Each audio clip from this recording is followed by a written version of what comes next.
Junior അഭിഭാഷകയെ കരണത്തടിച്ച advocate Beilin Das റിമാൻഡിൽ. ജാമ്യാപേക്ഷ നാളെ പരിഗണിക്കും. അഡ്വക്കേറ്റ് ശ്യാമിലി തന്നെ മർദ്ദിച്ചെന്നും കണ്ണട അടിച്ചുപൊട്ടിച്ചുവെന്നും വാദത്തിനിടെ ബെയ്ലിൻ ദാസ്. ഒളിത്താവളം ഒരുക്കിയവരെ തേടി പോലീസ്.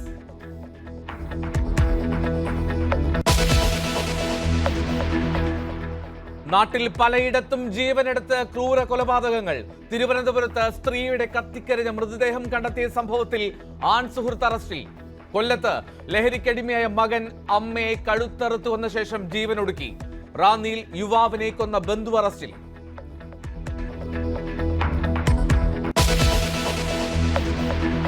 അപ്പോൾ ഇതിൻ്റെ ആക്ടിവിറ്റി നമ്മൾ തിരിച്ചറിയാണ് ചെയ്യുന്നത്. ഇത് എവിടെയാണ് നിൽക്കുന്നത്, ഇതിൻ്റെ ഹോം റേഞ്ച് എത്രയാണ്, ടെറിട്ടറി എത്രയാണെന്ന് ഐഡൻറ്റിഫൈ ചെയ്യാൻ വേണ്ടിയിട്ട് അതിനിടയ്ക്ക് ചാൻസ് എൻകൗണ്ടർ വരികയാണെങ്കിൽ നമ്മൾ മയക്കുടി വെക്കുകയും ചെയ്യും.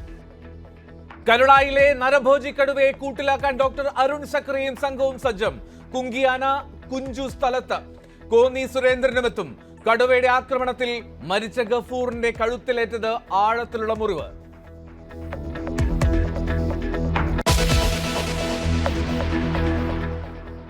കോന്നി MLA ജനീഷ് കുമാറുമായുള്ള പോരിൽ വനം വകുപ്പിനെ സമ്മർദ്ദത്തിലാക്കി കൂടുതൽ ദൃശ്യങ്ങൾ പുറത്ത്. 11 പേരെ ഒരു നിയമവും പാലിക്കാതെ വണ്ടിയിൽ ചെന്ന് ഗുണ്ടകൾ കൊണ്ടുവരുന്ന പോലെ കൊണ്ടുവന്നു. ഒരു 6 പേരല്ല 11 പേര്. കാട്ടാന ചരിഞ്ഞ സംഭവത്തിൽ ആരെയും കസ്റ്റഡിയിൽ എടുത്തിട്ടില്ലെന്ന വനം വകുപ്പ് വാദം പൊളിയുന്നു. വനപാലകർക്ക് വീഴ്ചയില്ലെന്ന ഫോറസ്റ്റ് ചീഫ് കൺസർവേറ്ററുടെ റിപ്പോർട്ട്. MLAക്ക് കുറ്റപ്പെടുത്തൽ.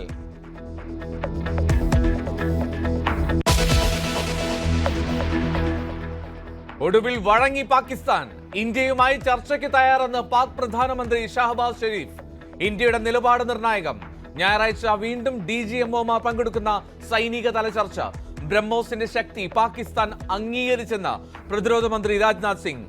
വിദേശ രാജ്യങ്ങളിലേക്ക് ശശി തരൂർ അടക്കമുള്ള MPമാരുടെ പ്രതിനിധി സംഘം.